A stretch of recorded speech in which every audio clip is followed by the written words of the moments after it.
you're having a very happy Super Saturday. My name is Anna Karak, and I'm a strategist with Convince and Convert. We're a team of strategic and operational advisors who work with some of the biggest organizations in the world to make their social and digital marketing efforts remarkable. I am so excited to be here today to talk to you all. We gathered feedback from some of your top Diamond ambassadors and would like to give a special shout out to Laura Robinson for helping us craft the content of this video. Now, it seems hard to believe, but social media as we know it has been around for more than 15 years. It's even harder to believe that something that has completely revolutionized our lives, including how we communicate, receive news, shop, and do business, was once considered a passing phase. No one thought social media would stick around for this long, let alone incorporate itself into literally almost everything we do every day. But even social has changed in those 15 years dramatically. In the beginning, it used to be who was in our top 8 on MySpace, or who the unbelievably lucky few were to get invited to Facebook. And remember when you literally had to get invited to Pinterest? You couldn't just join. How many of you were like me and begged a family member to invite you? It seems silly now because social has evolved into something bigger and more complex. Instead of posting a random status update, it's about real one-to-one connections with people. And it's funny because since we've been doing social media for well over a decade now, it should be simple, right? Especially when it comes to introducing Plexus to others, plus represent a brand we're passionate about. But it's not simple, and it becomes even more complex when it seems like the rules of engagement and the do's and don'ts change daily. Thankfully, there's no shortage of resources to help you navigate the twists and turns of social media, but on the flip side, there's just so much information out there. Where do we begin? We begin by going back to basics.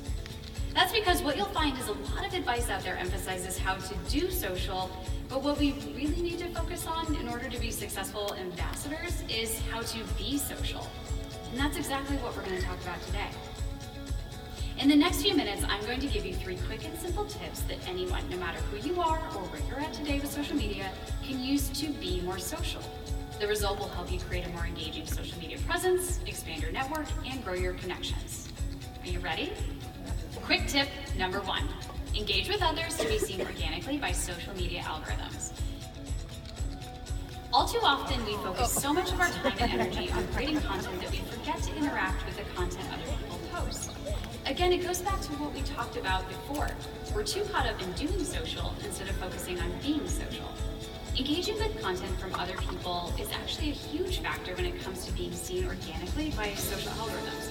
That's because to those algorithms, engagement equals interest. The algorithm's entire goal is to serve up more content it thinks people want. The more you interact, the more you will be seen, and the more your networks, your friends, and your followers will become aware of you. It's the multiplier effect. And be sure to engage on all of your channels wherever you are. Repin and comment on Pinterest, share a post on Facebook, comment on a colleague's status on LinkedIn, or like and comment on a friend's Instagram post. Whatever you do, just make sure you're commenting on a public post. That's because dark socials, such as Facebook groups and private messages, don't factor into organic social media algorithms. Quick tip number 2.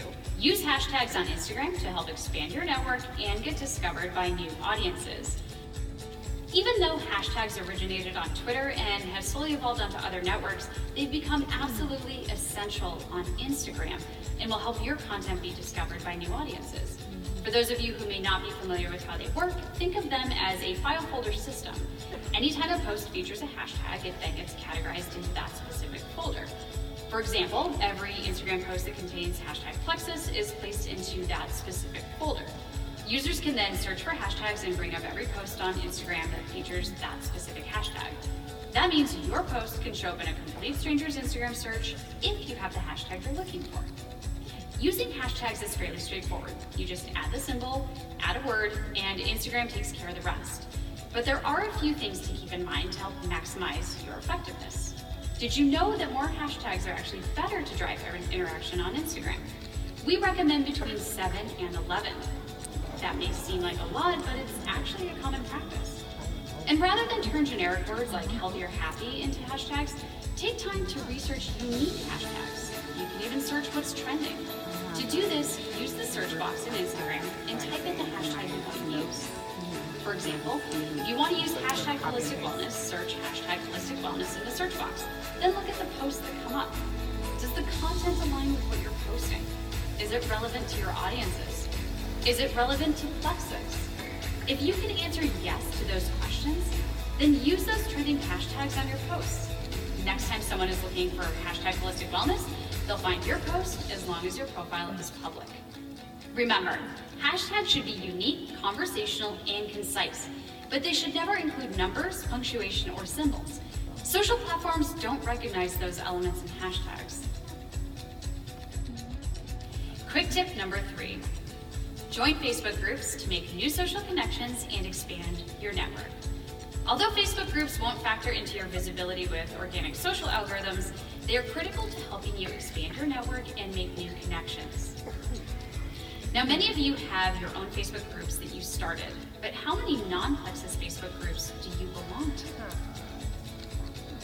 Part of expanding your network and making new connections also involves proactively seeking them out. Start by searching for a few Facebook groups that aren't related to Plexus. No matter what you love to do as a hobby, whether it's cooking, running, yoga, whatever you love, there is a Facebook group for you.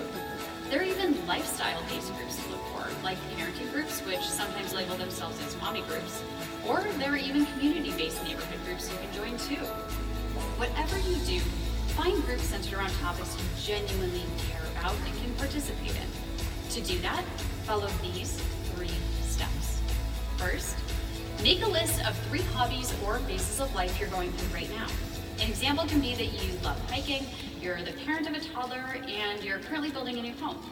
Look for groups that fit these 3 hobbies or phases. You might have to do a bit of searching, but just find a group that has active and engaged members and that fits your personality. However, be sure to only join one group for each phase or hobby you wrote down. Using the example we talked about earlier, you may be in one group for hiking, one group for toddler moms, and one group for building a new house. The purpose of this is to not only gain influence in that group, but to be able to relate to others and connect on a personal level through topics you are genuinely passionate about. Next, once you join those groups, post questions and become an engaging part of the communities you're eventually joining. If it helps, you can focus on one group at a time, 1 week at a time. So again, using the example we talked about earlier, you might focus week 1 on the hiking group, week 2 on the toddler mom group, and week 3 on the home building group. To be active and engaged, ask open-ended questions and comment on posts from others. An example of this could be asking, what are your favorite winter hiking boots? Mine are shot and I'm having a hard time deciding on a new pair. Or for the toddler mom group, you might post, I was absolutely freezing with my little one at the park today. Any ideas for indoor activities to keep a toddler busy on chilly days? These are easy questions for people to engage with, and remember, the more active you are, the more influence you'll gain. Whatever you do, do not join groups with the express intent to post about your business. In fact, you should just steer clear of it in groups altogether. Many have rules against this, and it could get you removed entirely. Instead of mentioning your business in a group page, let's move on and talk about step 3. Here's the final step. When you're in a group and you feel a conversation is going well or you really connect with someone, send a friend request to that person and take the conversation to your personal page via Facebook Messenger. That way you can continue the conversation outside the group. Just make sure your personal page actually represents your hobbies and interests and the topics of the groups you subscribe to. That's because when you are engaging in a group and connect with someone, the first thing they're most likely to do is look at your page. To update your page, just post about the topics you love and are passionate about. For example, if you currently are active in your hiking group, post pictures from your last hike, or post pictures of your toddler and you at the park. This is also a great way to mix in personal posts with health tips and Plexus-related posts. Even when you do make new connections and friends, make sure to only bring up Plexus naturally and when the time is right. Build that trust and relationship first. The opportunities to talk about being an ambassador will naturally pop up soon enough. So there you have it. 3 super quick and simple tips you can do right now to help expand your network, grow your reach, and make new connections. Let's recap. Tip 1, engage with others to be seen organically by social algorithms. Tip 2, use hashtags on Instagram to help get discovered by new audiences. And tip 3, join non-Plexus Facebook groups to find new connections and expand your network. When in doubt, just go back to the basics. And remember, the goal isn't to do social, the goal is to be social. Thanks so much, everyone.